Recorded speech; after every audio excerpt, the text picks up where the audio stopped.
Hey everyone, thank you so much for clicking on this review. The fact that you are willing to sacrifice a few minutes out of your day to consume my content really does mean the world to me. I just got back from the South African premiere for Deadpool and Wolverine. It was such an awesome and exciting event. And when we're talking about the film here, we're going to be talking about spoilers. In fact, this is just your spoiler warning. I don't even think I'm going to touch on the story too much. We're just going to talk about everything that stood out to me, everything I thought was awesome. Don't watch this review unless you've watched the film. And I'm just going to assume everybody's watched the film at this point because it's freaking amazing and it's a ton of fun.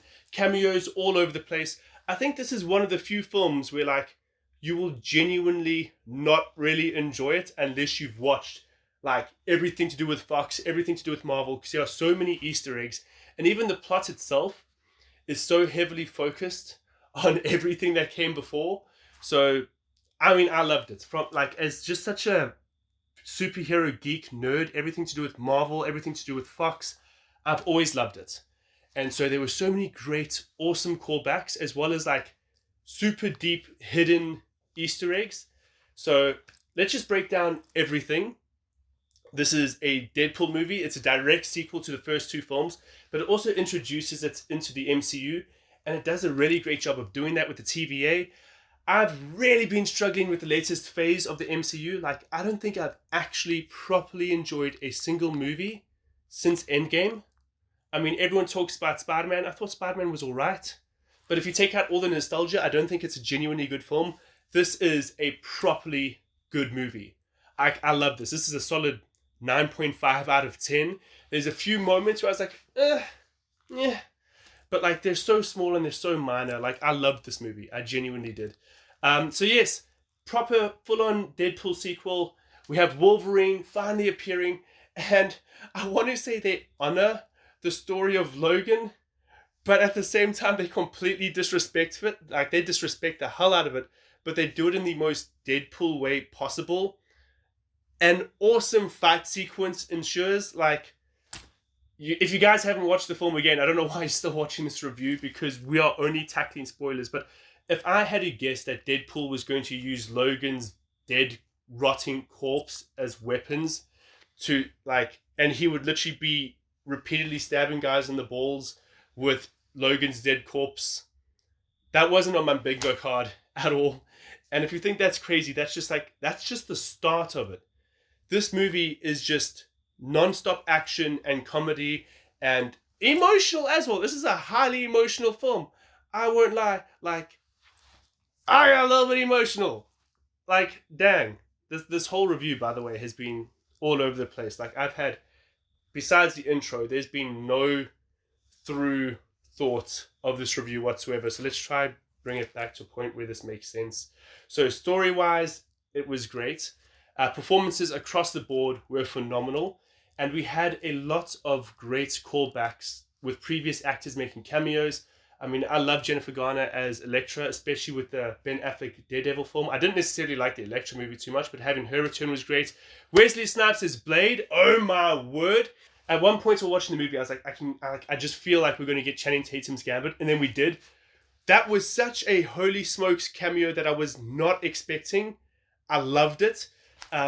Other cameos that really stood out to me, holy smokes. I loved all of the different versions of Wolverine that we got. Henry Cavill Wolverine. Are you kidding me? That was amazing. Chris Evans as Human Torch. I called it straight away. The moment I saw him, I was like, that's not Captain America. That's freaking Johnny Storm. I don't like how dirty they did my man, because every scene he was in, was treated as a joke. And I always seem to have that issue. Sometimes I just wish scenes were dramatic rather than comedic. But there's a great post-credit scene basically exposing Johnny Cash. So, not Johnny Cash. It's Johnny Storm. Sorry, guys. It's midnight here. It's not Johnny Cash. But BT Dubs. Completely unrelated to everything. One of my favorite singers of all time, Johnny Cash. If you guys haven't checked him out, seriously, go just listen to Johnny Cash. He's amazing. But Johnny Storm, one of the best post-credit scenes I've ever seen. And I'm not just saying it because it's the most recent one I've seen. It's genuinely funny. And I think that's something that this film has in spades. It is a genuinely funny film. It is hilarious, but it still has a lot of heart to it. We have got one of the most dramatic and redemptive Wolverine storylines ever, which I wasn't expecting, but this is a truly moving Wolverine sequence. Hugh Jackman in the suit. I mean, we saw the behind the scenes photos, but that was awesome to actually see. He puts the mask on as well. That was awesome. Tons of Deadpool cameos. There was this one really stupid joke where they have Goodpool, and he looks at the camera and he's like, I can also gently poke the fourth wall. And he's like, the proposal. And I ugly laughed because that was probably the first Ryan Reynolds movie I actually ever watched properly was The Proposal. So, like, there's just so much good. There's, like, weirdly gross scenes that aren't actually gross, but, like, there's a scene with Ryan Reynolds with Dogpool. And he's just, like, the tongue is going in his mouth. And I was like, I can't believe I used to let my chihuahua, like, lick me like that. I just exposed myself. But, like, seeing it on camera made me realize, like, that's some white boy things I've never got to do ever again. My dog is never going to lick me like that. I felt violated just watching it. So there's a deep, dark secret about me. The soundtrack was phenomenal. Like, holy smokes. Best use of Iris by the Goo Goo Dolls ever. There was so many good soundtracks. I mean, Deadpool's always been great. I would say it's probably one of the best trilogies ever in regards to their use of music, except for maybe Guardians of the Galaxy. But I thought, like, especially the songs in this film, phenomenal. And honestly, to just round this up, I think what I loved most about this film is how they honored the legacy of the Fox characters.